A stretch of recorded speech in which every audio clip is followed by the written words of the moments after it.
Hey everybody, welcome to yet another Star Trek podcast.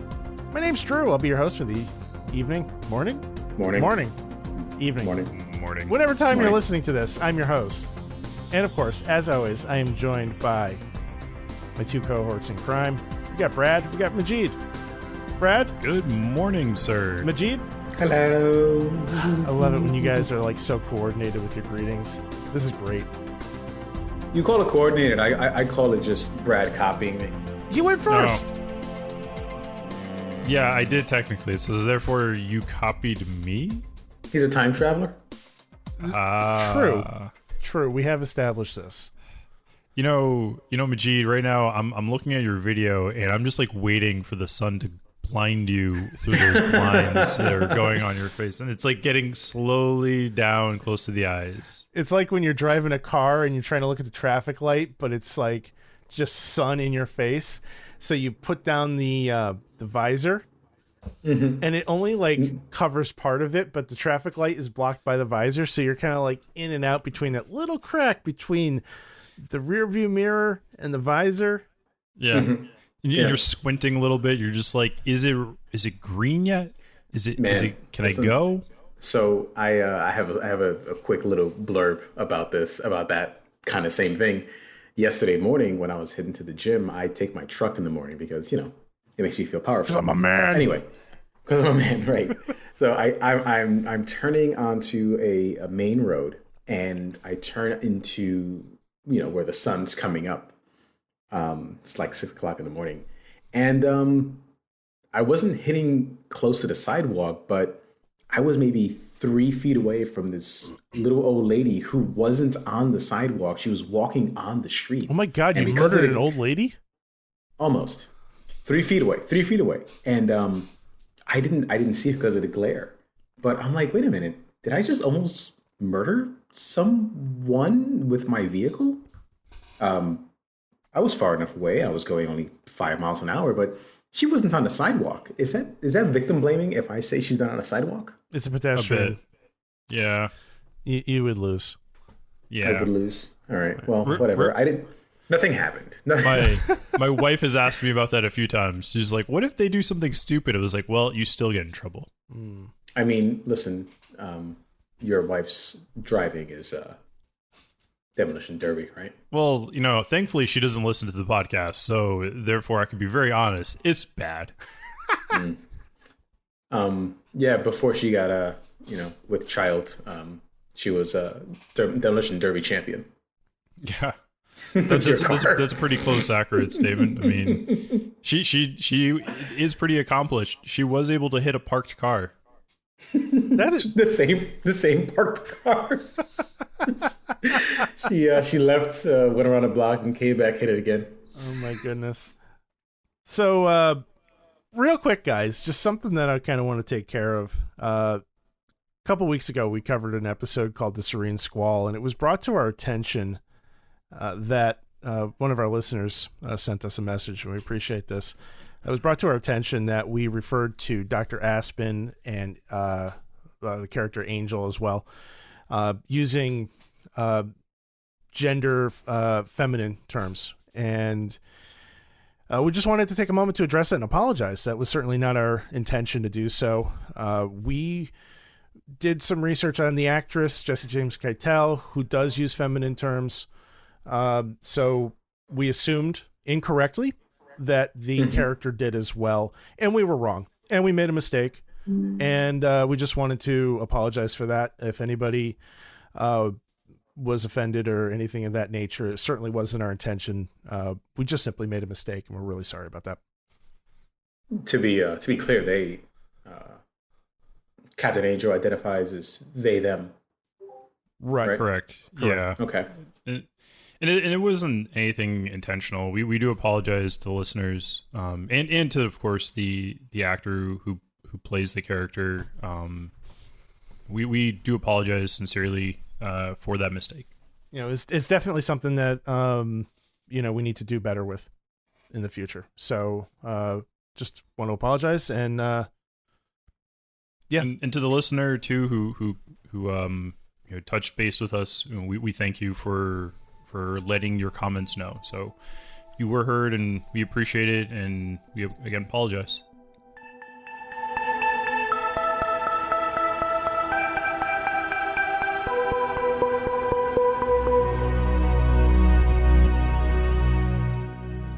All right, guys, so this week we watched an episode of Strange New Worlds called All Those Who Wander.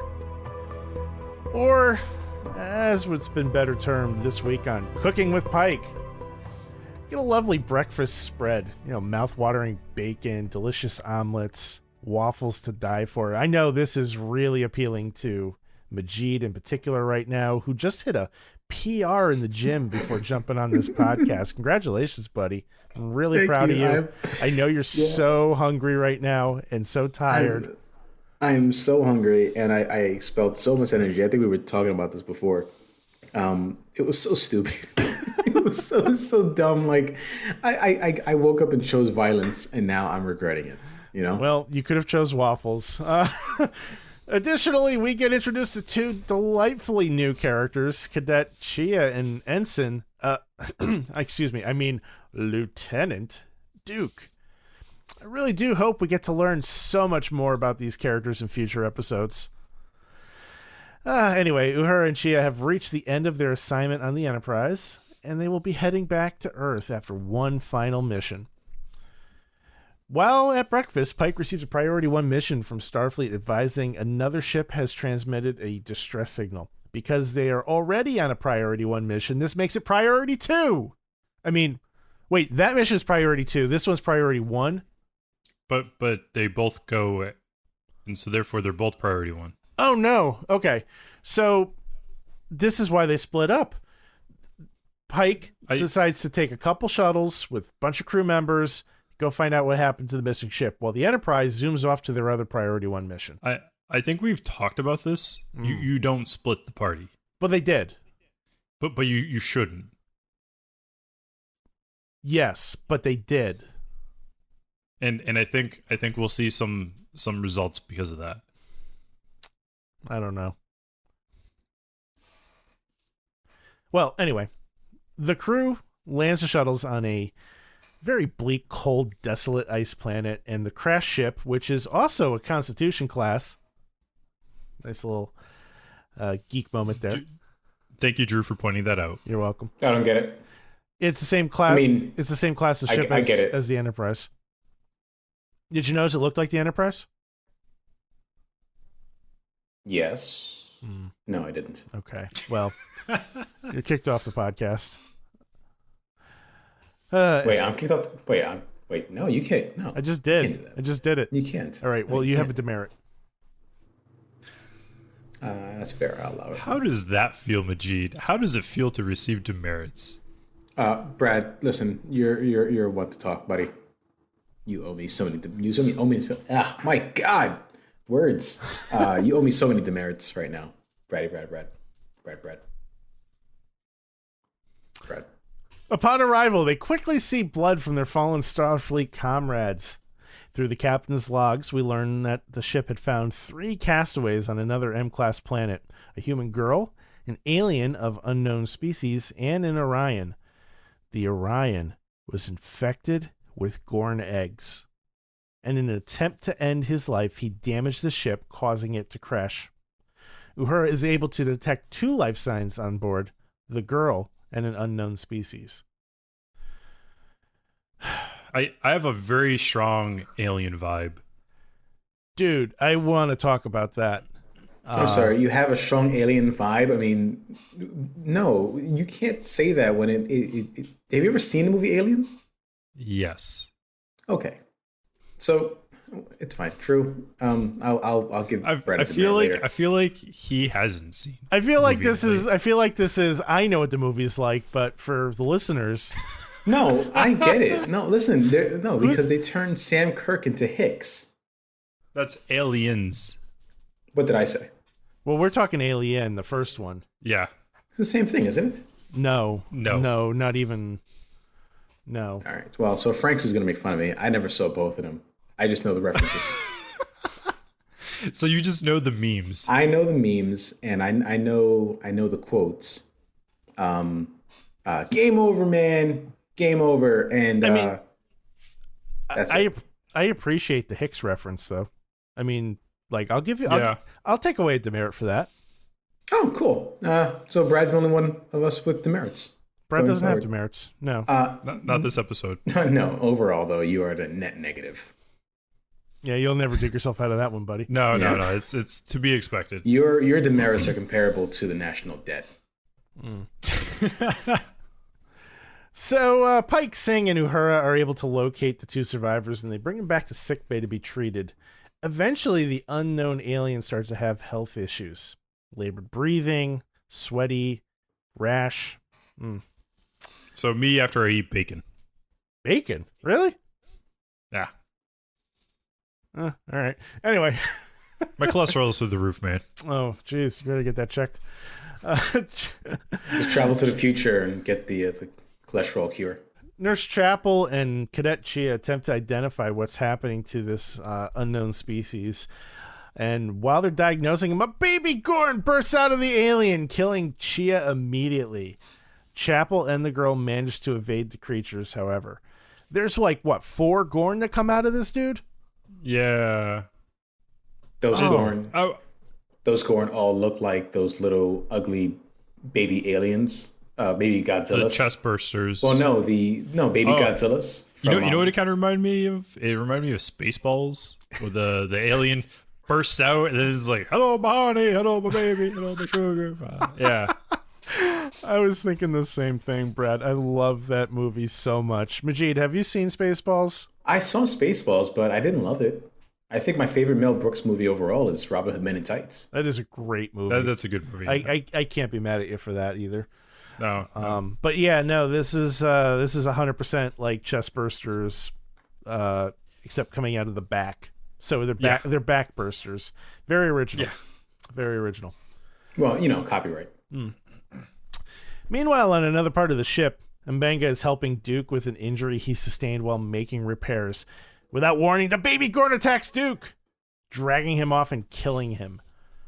The crew makes... I have to say real quick here, those babies grew up real quick to just drag a grown man off. Yeah. Well, I think they explain that. It depends on the alien species and how far they evolve, right? Or how quickly they mature. No, they did explain it, but that's just like saying science. Well, they do that a lot in modern Star Trek. But you have to admit though, it's like they burst out of the guy's back and then all of a sudden they drag off a grown full man. Those aren't my Gorn, by the way. My Gorn wears turtlenecks and gets hit in the head with a rock by Kirk. Right. Hashtag not my Gorn. Hashtag not my Gorn.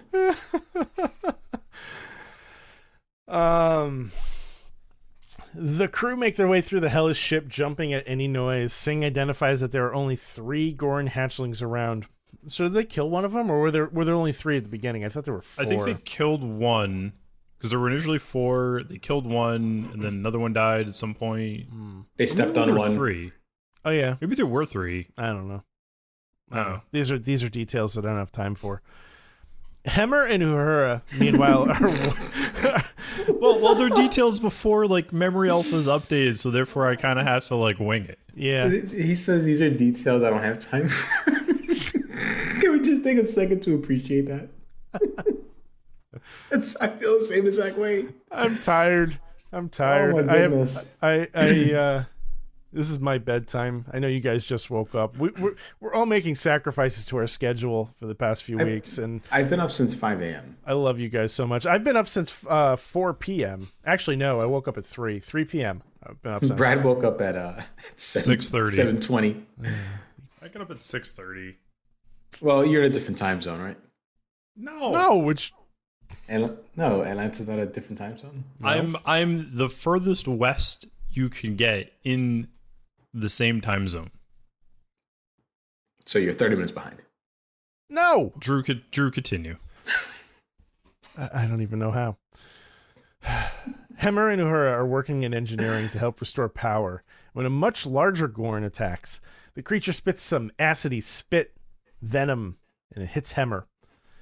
Thankfully, Singh helps fend off Hemmer. Wait, what?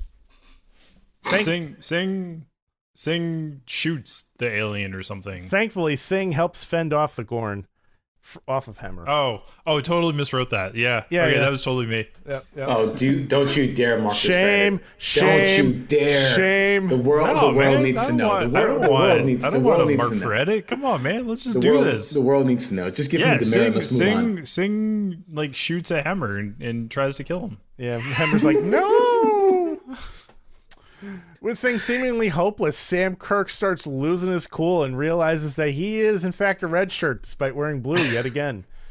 The crew devises a plan to get rid of the Gorn, Sam Kirk, and others. The crew devises a plan to get rid of the Gorn.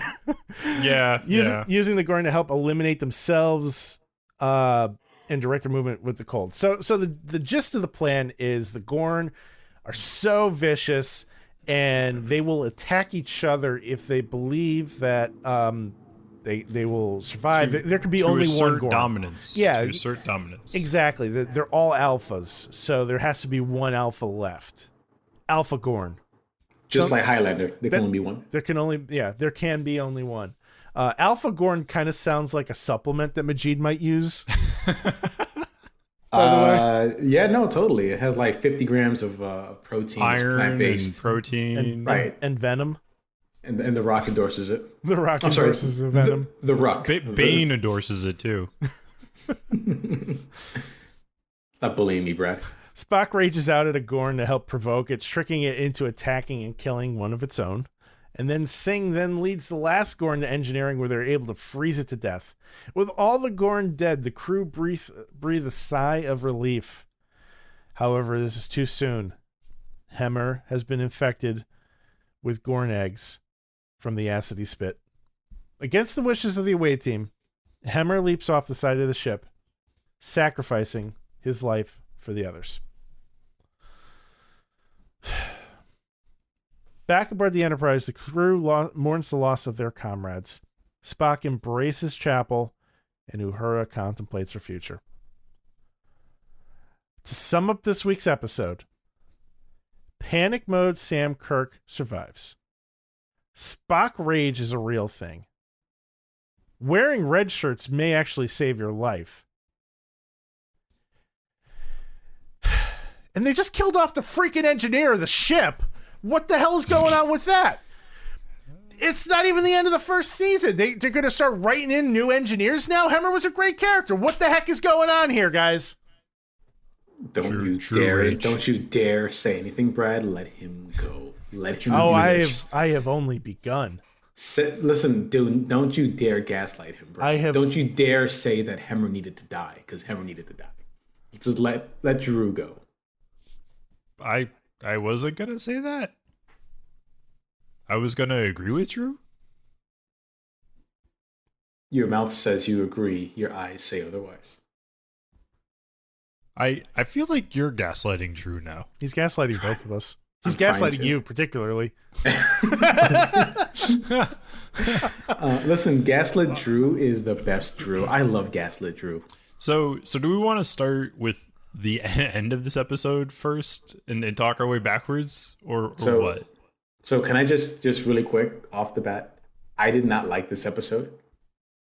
I did not find one thing at all that I enjoyed about this episode. Oh boy. Let's go into that. Tell us about that. This episode just for some reason could not hold my interest. I could not hold the interest. Do you like horror suspense stuff?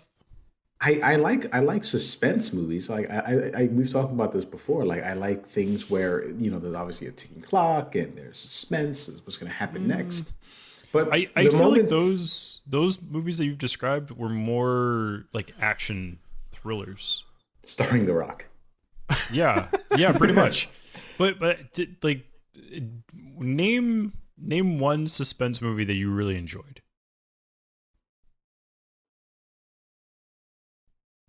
Bingo. Yeah, that's hard because I'm not trying to call you out on this, like, because like to me, like I don't think I think to me you don't care for suspense, and that's probably why you didn't really care for the episode. No, you know what? It depends on what kind of suspense we're talking about, right? Because now you can say that Uncut Gems was a suspense movie because you're at the edge of your seat the entire time. What's Uncut Gems? Oh God, you're the worst. Demerit. No, I really don't know. I have never seen that movie or even heard of it. So Uncut Gems is a movie. Uncut Gems is a movie with Adam Sandler. He plays a jeweler, and this takes place back when Kevin Garnett was still on the Celtics. He has this was on giant... Netflix? No, it was not on Netflix. It went to the theaters. This actually got Adam Sandler basically his best performance in the movie ever, and it got him an Oscar now that he didn't win. I've never heard of this movie before. I'm surprised. But it's high stakes. It is for him described as a crime thriller. Mm-hmm. Yeah, and basically and it grabs you by the throat, and it doesn't let go until the very end. And that's kind of goes into what I was referring to. I think you're more into thrillers. And I'm gonna have that song stuck in my head all day. Well, I can tell you that I'm not a particularly big fan of suspense in horror movies, and it's not that like I find them scary. I kind of find them boring. They tend to all be basically the same thing. They rely on jump scares, and it just doesn't really strike me as something that's particularly original. How about Cabin in the Woods? I haven't seen it. It's with Thor. Thor's in it. Yeah. Did you enjoy that, Majeed? No, I didn't even see it. Yeah. I know that there's a stupid twist, but That said, I do really like the Alien movies. I think it's the sci-fi twist that does it for me, but like those films have had diminishing returns. The first movie I think is a classic, all-time classic. The second movie is a classic in its own right in a different way. Well, the second one's an action movie more so than a suspense thriller. Correct. But I kind of understand where your perspectives are at this point. I on the other hand actually really enjoyed this episode. It was campy. Right from the beginning, like the introduction of the two new characters, Chia and then Duke, and it was one of those situations where I was like, why are they introducing these two brand new characters? And then I find out what type of episode this was, and I was like, okay, they're gonna die. And it made perfect sense. I was a little disappointed that they killed off Chia and Duke almost immediately, and then almost like back to back. They didn't like separate where there did some sort of like, fight sequence or something like that. Yeah. But I think that with the whole situation, it made sense. I think the biggest thing that kind of surprised me was Hemmer. Yeah.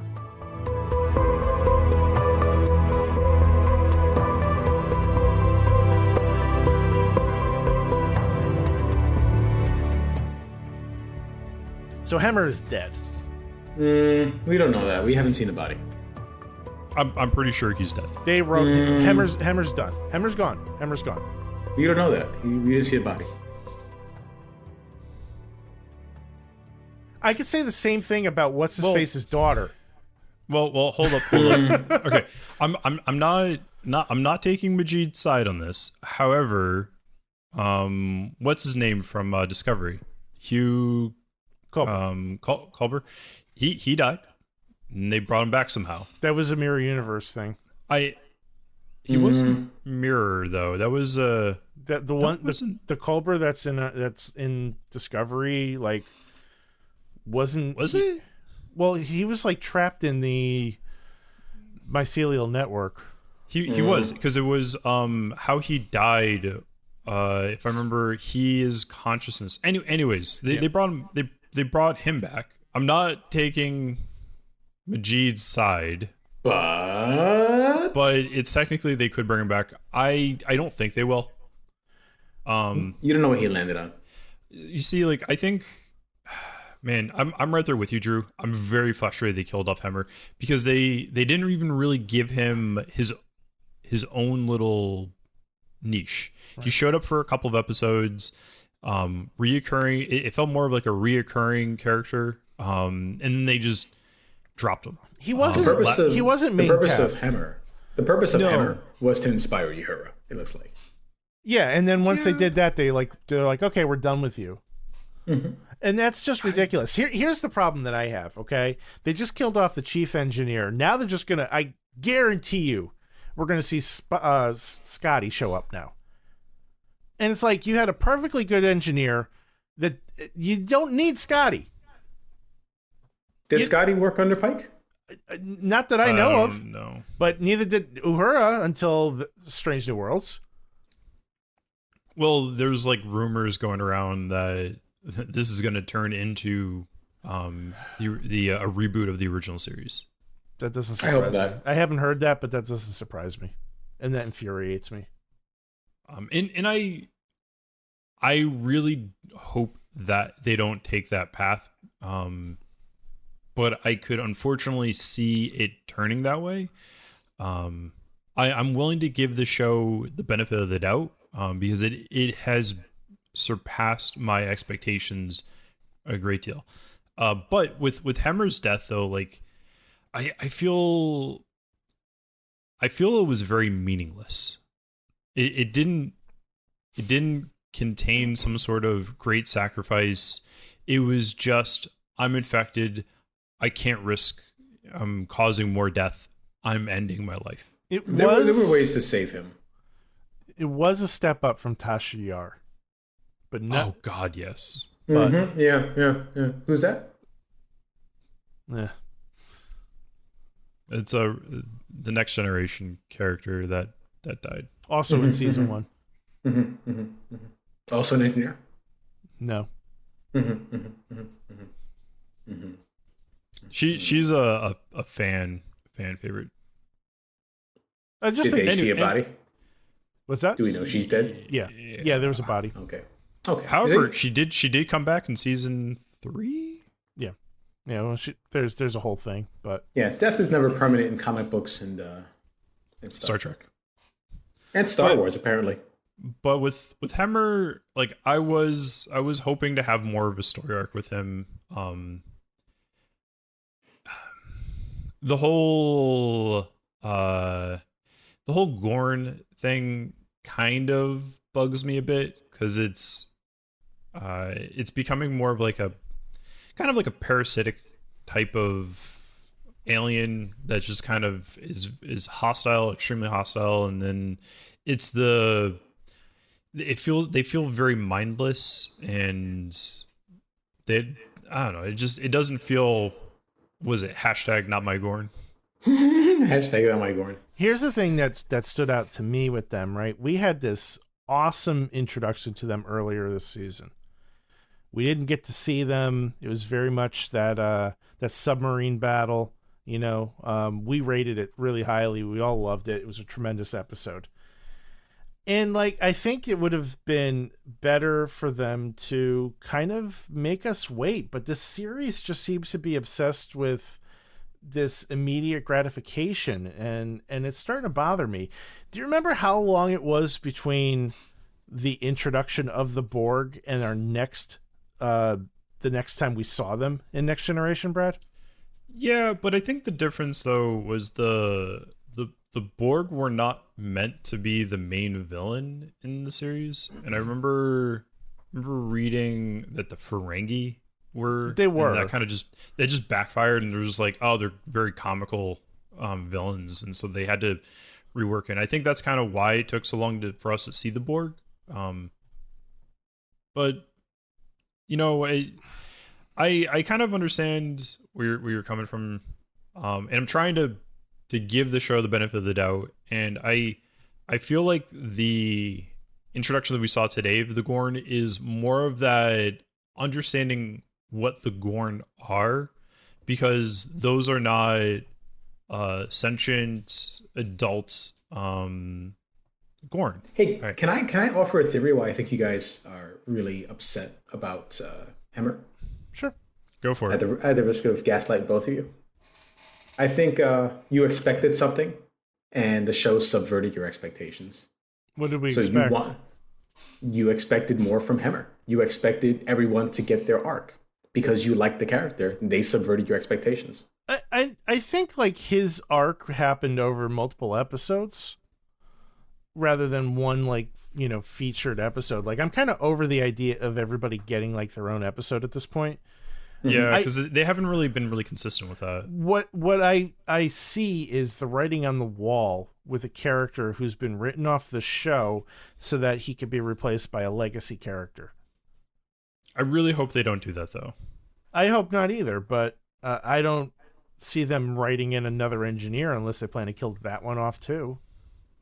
Like, what's the point? You had a great character, and Bruce Horak, the actor, did a fantastic job with him, bringing Hemmer to life. You know, we don't have a ton of experience with Andorians and Star Trek. You know, it's been somewhat limited, and to see one who has so much personality, comes off as curmudgeoned, but is really a very personable and caring individual. You know, that was a wonderful ride that we were on. And Hemmer was a character created for the show, as is Singh and Ortega's. Yes. Their time is limited. Like, you know that it's going to come to an end. Stop. Let's full stop right there. You realize that they can go to another ship, right? And that there's 5 years at least, right, before Captain Kirk and the original series. Like, that ticking time clock that you like is way longer than you think it is. So they have time, and they could just transfer them to another ship. They don't need to kill them. And they certainly don't need to do any of this in the first season. You're assuming that a second season is planned. A second season is planned. They've announced it before the first season started airing. Oh, right. Yeah, they're bringing back Captain, yes, Lieutenant Kirk. They're bringing back James T. Kirk. Yeah. Yes, they are. I have a problem with that. Already? Yes. Is it because Sam Kirk sucks? It has nothing to do with Sam Kirk. I haven't really been reading much on them adding Kirk. Are they going to be? Is he a regular, or is it just like a guest appearance? Or no idea. I don't know. So they apparently. I remember this actually. I'm the one that shared the article. So they have him sitting in the captain's chair. It's a new actor. He looks like a Chris Pine, William Shatner type, and he's sitting in the captain's chair. I really hope that they're not going to do like where the character is like a main cast. I hope it's, if anything, at the most just like a guest star appearance or another Sam Kirk where he shows up every few episodes. But I'm afraid what's going to happen is that Uhura is going to leave the ship because they just wanted to revisit that character, and they're going to bring Kirk in and as a part of the regular cast for season 2. Just not as, you know, any captain capacity, but more of like him learning the ranks or some sort of like lieutenant or something. So here's the thing though, before you go any further. In the original series, in the menagerie, they established that Kirk and Pike only had a passing meeting when transfer of command took place. Kirk did not serve underneath Captain Pike. Oh no, I don't disagree with that part, and we've had this conversation before. But I kind of have a sneaking suspicion that that's what they're gonna do. I don't like it. And I don't disagree. I completely agree with you on that, because it's going back to what we've talked about, Drew. Is like it feels like they can't write something good without rehashing old characters, and that's a shame because they have not even have half a dozen excellent characters to play with. You know, like you know, we've gone over this before, and so this is kind of like going around and around. I know. I'm sorry, but it's just it's okay. It's okay. a fresh wound because a character that I like is no longer on the show, and I felt like it was a senseless death. Yeah, Hemmer, I felt, could have had a much more meaningful departure. It didn't have to be a death. It could have just been leaving. Right. Like they're doing with Singh. Singh is leaving the ship. Wait, what? Yeah, you didn't get that? She's gonna go take that little kid home, outside of Federation space. Oh, I thought it would be she was just gonna go search for, and she would be coming back. I mean, it's not gonna take one episode. She's probably not gonna be in the next one. My understanding is she's leaving the ship. I could be mistaken. Oh, But well, that's disappointing. So Because like they didn't even touch on that. from Memory Alpha, in Pike's quarters, Lon reports that she has found a lead on Oriana's family, one that she admits is weak and also is outside Federation space. Pike can see she wants to pursue it anyway. Lon admits she knows what it's like to be alone and wants to help if there was anyone out there looking for her. Pike warns her that a mission like that took time. Lon formally requests a leave of absence, saying she could decommission her if he wanted to, but she felt that she had to go where the clues took her. Yeah, I totally mistook that because I thought it was just more of like she's gonna go do this because that's how they're gonna explain how the kid gets home, and then she's coming back next episode. I guess I was wrong. I took it as we'll see her next season. I don't think they're writing her off the show, but the character, at the very least, is leaving temporarily. That's a bummer. Because they didn't even really give her own. Well, again, I think they kind of like sprinkled her story throughout a few episodes too. You know, kind of like they were doing with Hemmer. I would have liked to have gotten to know her a little bit better, and I think that the connection between her and Khan is a untouched story. You know, if they're going to give her that last name, like they kind of didn't really do much with it. You know.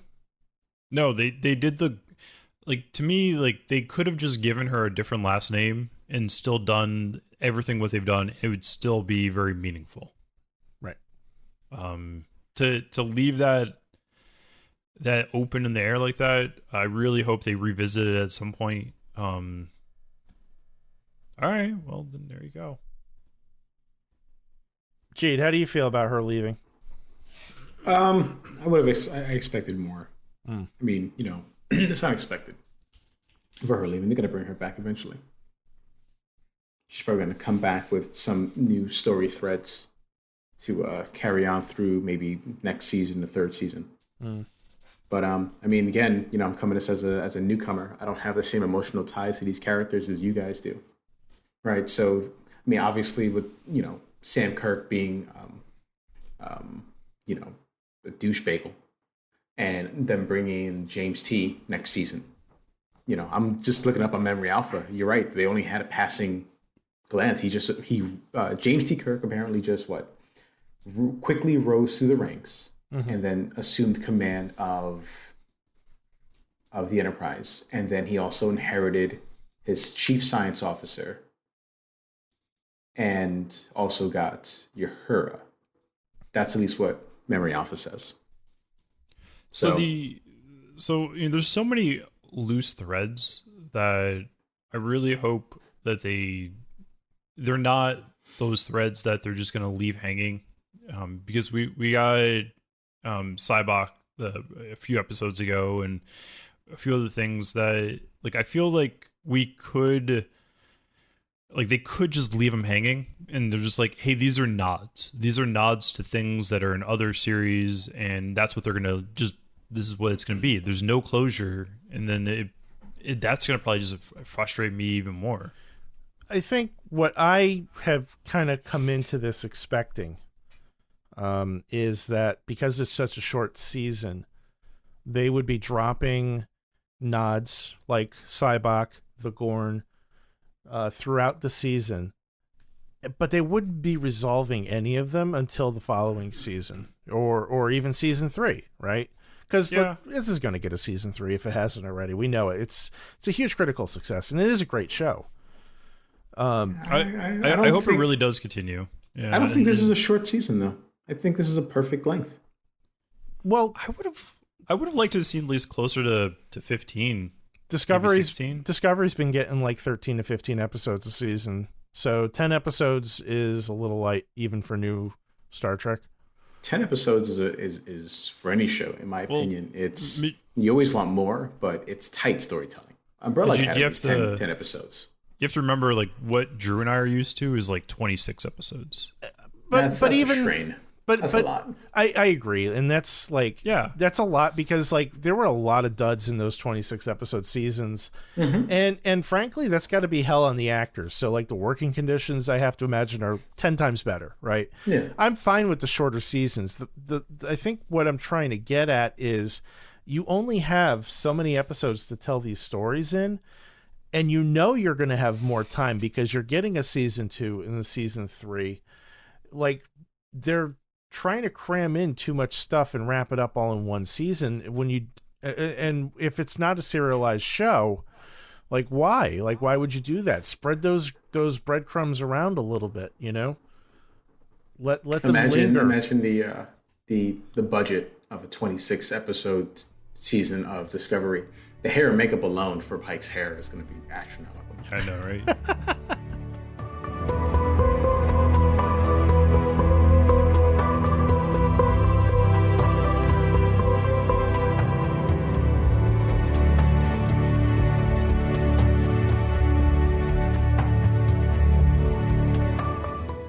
So I know we're kind of all over the place with this episode, but what do you guys feel about this being like a very horror-esque type of episode for the series? How did you guys feel about that?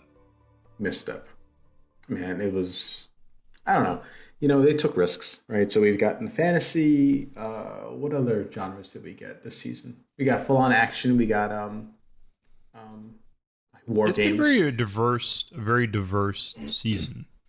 Yeah, it hasn't been just. It kind of feels like they just kind of took like all their favorite genres and tried to do an episode hitting each one of those. And I think I'm sure, you know, to some success too. And I'm sure we're going to really, you know, cover and discuss this in like the recap. But I mean, looking at the horror aspect of it, did you feel that they hit the nail on the head, or were they kind of like far off from actually making a successful like horror thriller or horror suspense episode? In my opinion, it's way off base. I listen. They introduced 2 new characters for the sake of killing them off. You know, which is a common horror trope, right? Yeah, very classic trope for horror movies. I think they did fine with it. But it just didn't really click with me. It didn't resonate with me. For starters, it was a pretty blatant ripoff of Alien, right? Right from the get-go. It has Alien vibes written all over it. And I think if maybe they had put a more original spin on it, then maybe I would feel a little bit differently. But I mean, right down to the Gorn, like literally bursting out of this guy. Like, come on. And then the Godzilla babies, yeah. And then they even sprinkled in like a little bit of Predator with the Gorn vision. Yeah, I saw that. So I don't know. And the Gorn doesn't like air conditioning, is that right? I guess they don't like cold, which was very convenient since they crashed on an ice planet. Yeah. They also don't like rocks getting hit over the head with them. Or throwing them. Yeah. I am, you know what, we haven't gotten to the Gorn episode yet on TOS, but I cannot wait. The more we see of them in Strange New Worlds, the more I look forward to seeing how they are in the original series, because we are going to be in for a shock. I remember that episode. I actually saw that episode like a while back. Yeah, like years ago. So what about with this episode? Like, how'd you guys feel about the Spock rage? Whatever. I mean, at this point, who cares? I mean, it was. I listen. I told you at the jump of this episode, I did not like Well, I'd say at the jump of this recording, I didn't like the episode. Well, let me ask you this then. What about this episode did you enjoy? It goes for you too, Drew. Oh, I thought you were asking just Majeed. No, for both of you guys. Because both of you guys, I can tell, very much didn't care for the episode. Oh, I liked Mbenga's emotional baggage. Oh, when he said, was it, don't talk that way to my daughter? Yeah. He obviously, like I think when Drew was gaslit last week, we were talking about how, this could maybe not affect Mbenga going forward. That was such a forced line. What, you and gaslit? That did not resonate. No, Mbenga's line, that did not resonate with me whatsoever. Oh, it didn't resonate with me either. You just asked me what I liked. And I just like that he doesn't have any emotional baggage. Sorry, that he does have emotional baggage. That he just hasn't forgot it. Yeah, I don't know. That just didn't click with me. I'm sorry. I'm sorry, Brad. No. I'm just... Brad, what did you like about the episode?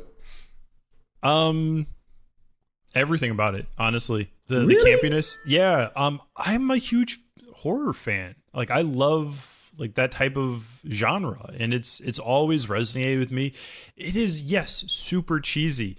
I could see everything coming a mile away. As soon as I found out this was like a horror style episode, I immediately knew those two brand new characters we've never seen before were gonna die. I think the one thing that I was surprised with was them killing off a character that was reoccurring. And I do agree with you, Drew, that I feel that Hemmer's story was cut short. I am glad that they did something like that, because to me, in all these like sci-fi shows, they never kill off a title character. They're always the ones to survive. They're always the ones to save the day. And this is one of those instances where they didn't. And it kind of surprised me and caught me off guard. I wish they had done it differently, or maybe used a different character, because quite frankly, I would have rather seen some other individuals go. But hey, you know what? They did it. I enjoyed the episode as a whole. I think it was fun. The Spock rage was a little silly to me, but it still made sense. It was the explanation for it was the Gorn are taking like that anger as a challenge, and so it provoked the Gorn into going after him.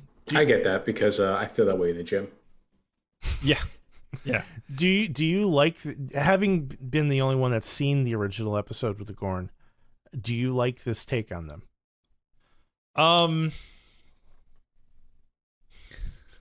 To be fully honest, I didn't like either of them. Like the original, the original is super campy. Right. This is super CGI. I'm hoping that when we get to see a full grown Gorn, it's going to be different. And it's not like just a CGI. You remember the species in Voyager, Drew, where it was like the 8472. Yeah, like the number one from like the fluidic space. Mm-hmm. Like that was so bad CGI when you compare it to nowadays. Yeah. And I'm really hoping that they just don't do something like that with the Gorn. They actually have like some sort of similarity to the original, but I have to admit, the original series episode with the Gorn is so cheesy and a piece of its time, because you could tell it's just, yep, that's a guy in a costume. You can see the zipper on the back of the costume. Mm-hmm. You know, and that's not a zipper, that's their spine, Drew. Oh. Gosh, be more sensitive to the species. My apologies. But yeah, like I didn't really care for either of them. I hope that they do something better, but I also hope they don't do something like, the Voyager, or you know what, or they do something like Discovery when they redid the Klingons. I did not like how they redid the Klingons in that sense. I wasn't. They redid the Klingons. Yeah, the Klingons have like a completely different look in Discovery than they did in Next Generation, but They also have a different look in TOS too. Yeah, so that was going to be my next point. Is like once they had the budget to afford makeup, the Klingons started looking a lot differently from the original series. So I try to take that one with a grain of salt because prosthetics and makeup have, certainly become way more advanced in the past 30 years. But I generally agree with you, Brad. But I think with the episode overall, it really resonated with me much more. That horror campiness, it was very hitting the cues spot on, and it's a formula. We all know, these types of genres have a very specific formula, and it really hit that formula for me. Right. One thing that I did like, and this is something that they've done on multiple episodes, is this sense of like the crew having family meals together. I really enjoy them all sitting around having breakfast, having brunch, dinner, whatever, in the captain's quarters, and like going over their mission over a cup of coffee, and like, they take their job seriously, but they don't take each other seriously. Like they're playful because they've been working together so long. As much as I make fun of the cooking with Pike, we're not talking about the party. We're talking about the after part where Singh comes in and number one's there and Manga is there, right? And they're like, yeah, like to me that really makes it more realistic because we've never really seen that in Star Trek. Not to that extent. And I think about other shows I've watched where there's like a military ship and they do have like the actual eating in the captain's like table type of aspect of things. Yeah, I mean the closest that I can think of is Enterprise. You had Archer, Tucker, and T'Pol having meals together. Mm-hmm. Yeah. But this is at a much grander scale. Yeah, it shows much more closeness from the captain to the crew because, actually thinking about in captains in general, Pike is probably one of the warmest captains that is connecting with his crew. Because you think about Picard, you think about Janeway, you think about Kirk. They never really had that same connection with the crew that Pike seems to try to build. Yeah, I think the only one potentially close to it was Cisco. Yeah, where Cisco probably did a much better job in connecting. And I apologize about Archer because I can't really remember him too much. I never really watched the entirety of Enterprise, right? Yeah. I never really watched the entirety of that. So I can't really comment on his captaining, but the Cisco and I think Pike were probably the two closest in similarities, but Pike is far more connected to the crew than I think any of the other captains we've seen. Yeah, there isn't this layer of separation, because of rank or whatever, Pike, yes, he's in charge. Yes, he's the leader, but he is like making a strong effort to make his crew feel like they're part of the team in a way that I don't think any other captain really has. Yeah, and I think that's one of the reasons why I like the show so much is that there's a connection that they're building between the captain and the crew. It's because I remember seeing episodes in past Star Trek series, and when the captains has their episode, when they tell the captain's story, it's typically a separation from the crew. It's usually not him connecting or them connecting along with the crew and making a stronger bond. It's usually not that. Right. Let's see here. What else do you guys want to talk about with this episode before we start talking our scores? And Benga could have saved Hemmer by putting him in a transporter buffer. It's a valid point.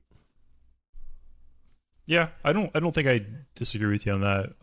However, do we even know the transporter buffers were functional on the ship at that point? Oh, that's a fair point as well. I don't think they were on that ship. And I think the way Hemmer was acting, he felt like he had like minutes rather than hours.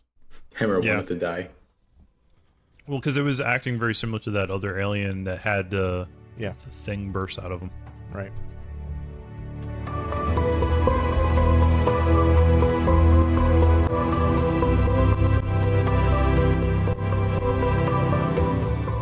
Brad, let's start with you, man. Let's start on a high note. I can't really echo enough of what I've said before. I'm a big fan of horror suspense movies. They are so formulated in most of the cases, and there are a few that are take a different approach. There was a very strong alien vibe to it, even the Predator vibe to it. So it was a kind of a mixture of both. But you had the two expendable characters right off the beginning, and then you had the one of the main characters dying. I enjoyed it every step of the way. I can't say that I enjoyed it as much as last week's episode. There are definitely flaws to it, and I'll definitely be the first to admit that part. But I enjoyed it. It was something that I always go back to that. If it was on TV, would I stick on it? And I would 100% stick on this episode. I'm giving it a very solid 8. To me, it has its moments, but it's not perfect. But it was very entertaining for me. I'm surprised you didn't go higher. Quite honestly, I was thinking about a 9, but there are certain points that kind of disappointed me, and I think the most unfortunate part was them killing off Hemmer. That really frustrated me more so than anything else, only because I liked the character so much, and I feel that we didn't get enough of his character or his story. I really wish that they continued to give us more of him. Yeah. Majeed, what do you think? 4. Nothing of this episode held my interest. Every time Sam Kirk is on screen, I want to punch him in his mustache. You did do a good analogy with him being Hicks. Like that. Yeah. That was spot on. And, actually, I think that's probably why another reason why I enjoyed the episode so much is because you had that one guy who's losing his crap the entire time. And what's the point of bringing him on missions? This is the second time they brought him on a field mission. And he freaked out. He's the joke, man. He's the comical joke. He's the comic relief. I mean, his brother must be so embarrassed to be his brother. I would be embarrassed. so man, I really wish they would have Kirk come and it would be just him without the mustache.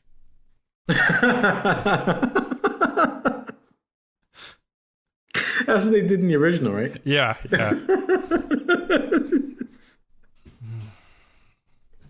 That would have been perfect. Oh, it's so funny. Yeah, no, I was on my phone most of the time. This episode didn't hold my interest. Not one red shirt died. Everything was foreshadowed or hinted at, right? The moment that these two new characters, Duke and what was her name? Chia. Like the pet? Yeah. All right. So Chia and Duke, once they were introduced, leaving the show, getting promoted, getting on the away mission, I'm like, oh, okay, cool, they're gonna die.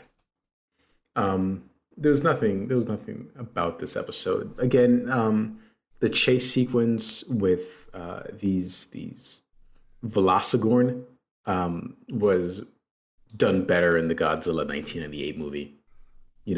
Running through Madison Square Garden. That's what it got me. I did not like this episode. I really did not like this episode, and it sucks because I loved every episode so far, even the ones I thought I would hate. Which is why it makes it so much worse. But for some reason, Brad loves it. So I guess that's a demerit on him. Oh, thank you. I'll take that demerit and enjoy it happily, sir. What about you, buddy? What about you, Drew? What was your number? You didn't give it a score. He did. He said 4. Oh, 4. I'm sorry. I wasn't sure if that was you just groaning. He mumbled. He totally mumbled that 4. He's like I feel so bad about it. Like You're like Frank, 4. Yeah, like even the worst episode of Obi-Wan, I gave in my mind I gave a number to it, and it wasn't a 4. Is that yeah? Obi-Wan was like really low for me. So Brad, sorry, buddy. Brad, I will fight you. Demerit? Okay. No, I will fight you. I will break your glasses. All right. Next time Drew. on yet another Obi-Wan Kenobi podcast. Drew, how about you, man? So I have some issues with this episode, but I don't think they're quite as serious as Majeed's. I'm not a horror fan because it just doesn't do anything for me. It's the things that you love about it, Brad, are the things that I find boring, I guess.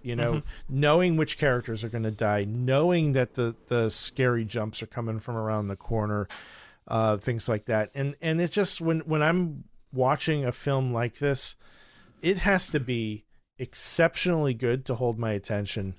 And I think they made a valiant effort, but they copied one of the greatest science fiction horror movies of all time a little too closely, and it kind of turned me off. So that being said, I did find myself kind of wandering my attention a little bit.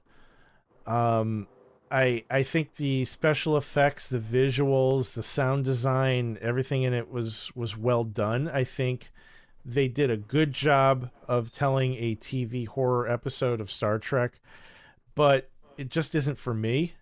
And I'm really pissed they killed Hemmer. And I'm more pissed because I'm pretty sure I know what's next. And it's not time for that. Well, I hope you're wrong. I hope I'm wrong too. And I think, Drew, the one thing that I want to comment on before you give your score is that the scoring system to me is about with what you know and not potentially what you suspect. Right. Fair. So fair. I just want to make that one comment because I do agree with you. But I feel that separating from the suspicions versus what you know is important for the scoring. Clearly I have very strong feelings about scoring in this episode. No, and I think you're making a valid point. I can't score something that hasn't happened. Right? Like that's not fair to the show, and that's not fair to anybody, really. I can't give it a score for something that hasn't happened. But I do agree in the sense, though, what you're saying is if what is going to happen that's going to be very frustrating to me. Yeah. So I guess that being said, we will address that problem when it happens, or if it happens. If it happens, and I'm going to give this episode a 6. That was a little bit higher than I expected for you, Majeed. I actually kind of expected you to give it a 2. I mean, there's still time, right, for me to change it. But I'm not quite from the start of this conversation today. I'm not surprised you guys gave those scores. It makes a lot of sense. I just they did my boy Hemmer dirty, man. I don't disagree with that. Look how they massacred my boy. I think that's the one driving thing as to why I didn't give it a 9. Because I felt like they lost an opportunity to do more, just like they kind of lost the opportunity with Mbenga's daughter's story arc. Yeah. I definitely get it. Maybe it's them just tying up loose ends. Maybe it's them preparing for the next whatever. So we'll see. And just to be clear, like, I'm okay with them killing main characters in shows, right?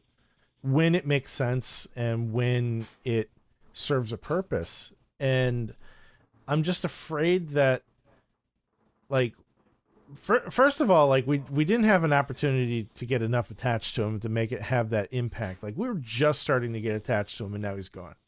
because he wasn't even a regular character. Now, if they had done this to like somebody like Lon, I think that might actually have more weight, or Chapel, or even Dr. Mbenga, if they killed one of them. And we know that they can't kill Chapel or Mbenga because they're still on the Enterprise when Kirk's involved. They kill Mbenga, I rage. But I think to Majeed's point is the point of Hemmer was to give Uhura like that little path, that guidance. Yeah. And I hearing you say that, Majeed, definitely made that clear. And I think in a way that makes me even more angry. Yeah, and it's Majeed unfortunately has some good points in this part. Is that I think I'm more angry because I really enjoyed the character. Can we just bask in that for a second? That Majeed had a good point. Let's 3 seconds. Bask in his glory. So what's next week's episode? Let's see here. The season finale. It is the season finale. The title that I found is A Quality of Mercy. Unfortunately, there's no description for it yet, and I have not seen a trailer. But it is the season finale of Strange New Worlds. And I guess after that, we're going to do a season wrap-up. Is that the plan? That is the plan. So that'll be fun. And then we'll be back into the 1960s, watching the original series with the zippers in the costumes and spines. They represent the spine, Drew. Oh, right. I'm sorry. One more? Sorry. There you go. On that note, folks, Brad, Majeed, thank you for joining me today. Thank you for everybody for listening. And we'll see you next week. Take care, guys. Have a Bye. good holiday. Love you. Wait. Yeah, no. That's right. Love you.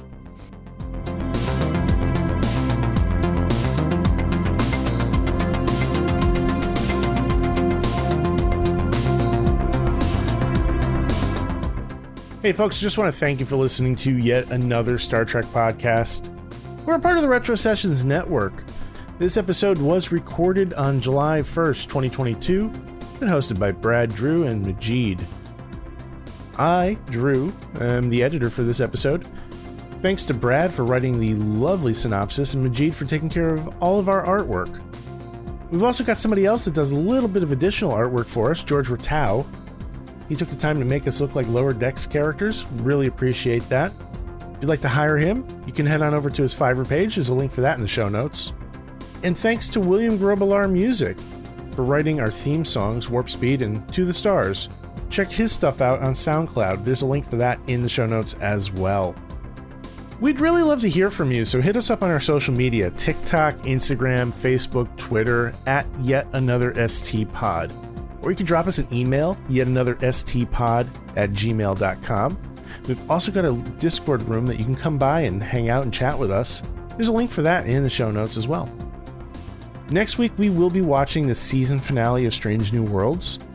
The title is Quality of Mercy. Very much looking forward to that.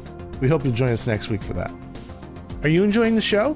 Head on over to your favorite podcast app, whether it's Apple Podcasts, Spotify, or wherever you get your podcasts, and leave us a 5-star review. It's the best way you can support the site. It helps other people hear about us, and it's free. Can't beat that, right? Thank you for listening. We'll see you next week.